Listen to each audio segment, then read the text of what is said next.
দক্ষিণ এছিয়াৰ যুদ্ধৰ বাবে নিৰ্মাণ সামগ্ৰীত 25% মূল্য বৃদ্ধি হৈছে আৰু সেই 25% গৃহ নিৰ্মাণৰ ওপৰত প্ৰভাৱ পৰিছে। সেইকাৰণে মূল্য বৃদ্ধি হোৱাটো স্বাভাৱিক। ঘৰৰ আৱাসৰ মূল্য বৃদ্ধি হোৱাটো স্বাভাৱিক। দ্বিতীয়তে হৈছে আপোনাৰ যিটো কৃত্ৰিম বানপানী আৰু আৰ্বান ফ্লাডিং। ইয়াত আমাৰ নিৰ্দিষ্ট অনুৰোধ হৈছে, ইতিমধ্যে কেইবাটাও বিশেষজ্ঞ আন্তঃৰাষ্ট্ৰীয় বিশেষজ্ঞ কমিটিয়ে ইয়াত অধ্যয়ন কৰি গৈছে আৰু তেওঁলোকৰ প্ৰতিবেদন দাখিল কৰিছে। এই গোটেই সমস্যাটো সেই বিশেষজ্ঞ কমিটিৰ প্ৰতিবেদনৰ ভিত্তিত ৰোধ কৰাটো আমাৰ প্ৰাৰ্থনা, কাৰণ তেখেতসকলক আমি যথেষ্ট টকা পইচা দি এইটো এটা খুব গুৰুত্বপূৰ্ণ দায়িত্ব এটা তেওঁলোকক দিয়া হৈছিলে আৰু তেওঁলোকে ইয়াত থাকি সেইটো অধ্যয়ন কৰি প্ৰতিবেদন দাখিল কৰিছে। 3টা প্ৰতিষ্ঠান আছিলে। এটা হ'ল পাহাল আছিলে ইজৰাইলৰ 2008 চনত তেওঁলোকে ড্ৰেনেজ মাষ্টাৰ প্লেন এখন দিছিলে। তাৰপিছত আপোনাৰ যিটো ডিজাষ্টাৰ মেনেজমেণ্ট অথৰিটি তেওঁলোকে 14 চনত ভাৰতবৰ্ষৰ বিভিন্ন বিশেষজ্ঞ লৈ এখন প্ৰতিবেদন দাখিল কৰিছিলে। তাত সেইখনৰ নাম আছিলে review of studies on urban flooding in Guwahati from flood to urban action. আমি সেই আৰ্বান একশ্যনটোৱে বিচাৰোঁ। আৰু তাৰপিছত এতিয়া বৰ্তমান 2024 চনত ৰয়েল হেণ্ডস্কন ডিভি বুলি নেডাৰলেণ্ডৰ প্ৰতিষ্ঠান এটাক অসম চৰকাৰে নিয়োগ কৰিছে এই গোটেই সমস্যাটো বিজ্ঞানসন্মতভাৱে ৰোধ কৰিবৰ কাৰণে।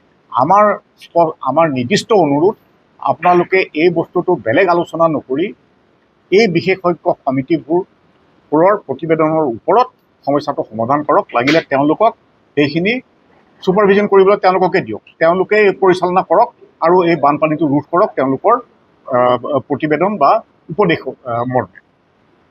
তাৰপিছত আহিলে নিড ফৰ চাইণ্টিফিক প্লেনিং। এতিয়া ভাৰতবৰ্ষ পৃথিৱীতে আটাইতকৈ জনসংখ্যা অধিক এখন দেশ আৰু জনসংখ্যাৰ ঘনত্ব অসমত ভাৰতবৰ্ষতকৈ অকণ বেছি আৰু যিটো নগৰীয়ন হৈ গৈ আছে, ভাৰতবৰ্ষত ইতিমধ্যে 40% হৈয়ে গৈছে, অসমতো প্ৰায়ে হ'বলৈ লৈছে। তো সেইকাৰণে নগৰ অঞ্চলবোৰত সাংঘাতিক ধৰণে হেঁচা এটা আহি পৰিছে। সীমিত যিখিনি ভূমি, সীমিত নগৰ অঞ্চলৰ যিখিনি মাটি, সেইখিনিৰ ওপৰত অধিক হেঁচা পৰিছে। ওপৰলৈ যাব লগা হৈছে। ওখ অট্টালিকা নিৰ্মাণ কৰাৰ বাহিৰে কোনো বিকল্প নাই। গুৱাহাটীতেই নহয়, অসমৰ বিভিন্ন চহৰত আমি সেইটো দেখা পাই আহিছোঁ। আৰু চৰকাৰী প্ৰতিবেদন মতে গুৱাহাটীত এই মাষ্টাৰ প্লেন সময়ছোৱাতে জনসংখ্যা গৈ 40 লাখ হ'ব। এতিয়া ইমান বৃহৎ জনসংখ্যা এটাৰ কাৰণে যিখিনি ব্যৱস্থা লাগে, আৱাসটো মাত্ৰ এটা বস্তু। আমি আৱাসৰ যোগান ধৰি আছোঁ, কিন্তু আৱাসৰ উপৰি মানুহক পাৱাৰ লাগিব, পানী যোগান লাগিব, ড্ৰেনেজ লাগিব, ফ্লাড গাৰ্বেজ ডিছপ'জেল লাগিব, চিৱাৰেজ ডিছপ'জেল লাগিব।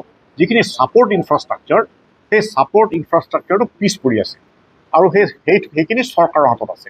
সেইকাৰণে আমি চৰকাৰক অনুৰোধ জনাম যে ছাপৰ্ট ইনফ্ৰাষ্ট্ৰাকচাৰটো আপুনি বৃদ্ধি কৰক আৰু গোটেই যিটো আৰ্বান প্লেনিং বিজ্ঞানসন্মত যদি হোৱাটো খুব প্ৰয়োজন। কাৰণ আমাৰ ইমান জনসংখ্যা যদি সুখে শান্তিৰে জীয়াই থাকিব লাগে, তেতিয়াহ'লে আমাৰ আৰ্বান প্লেনিং সম্পূৰ্ণ বিজ্ঞানসন্মত হ'ব লাগিব। আমি ভাৰতবৰ্ষৰ বিভিন্ন ঠাইত গৈ আমি চাই আহিছোঁ। আহমেদাবাদ এটা উদাহৰণ দিওঁ, য'ত টাউন প্লেনিং স্কিম আৰু লেণ্ড পুলিং স্কিম খুব সফল তাত।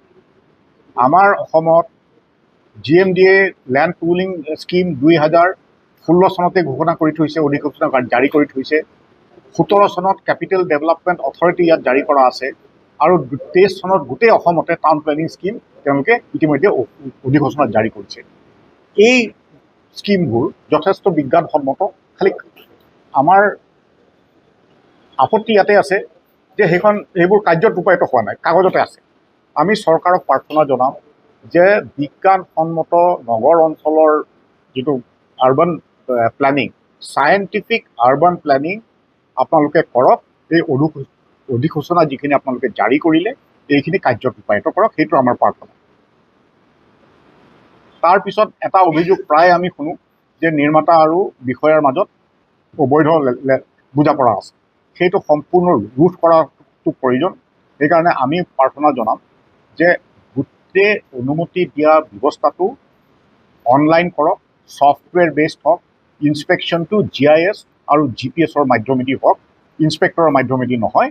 আৰু আমি এটা উদাহৰণ দিওঁ যে মহাৰাষ্ট্ৰত ইতিমধ্যে AI এনেবল ছফ্টৱেৰ এটা ইতিমধ্যে লঞ্চ হৈ গৈছে। মই নামটো আপোনাক কৈছিলোঁৱে, চিভিট টুইন বুলি। 10,000 মানে তাত লিখিছে যে চিভিট twin building permission system capable of processing more than 10,000 compliance check points during proposal scrutiny. তেনেকুৱা ধৰণৰ সেইটোকে আমাৰ ইয়াত কাৰ্যত ৰূপায়িত কৰক, ইয়াত ঘোষণা কৰক, যাতে সেই অভিযোগটো সম্পূৰ্ণ খণ্ডন।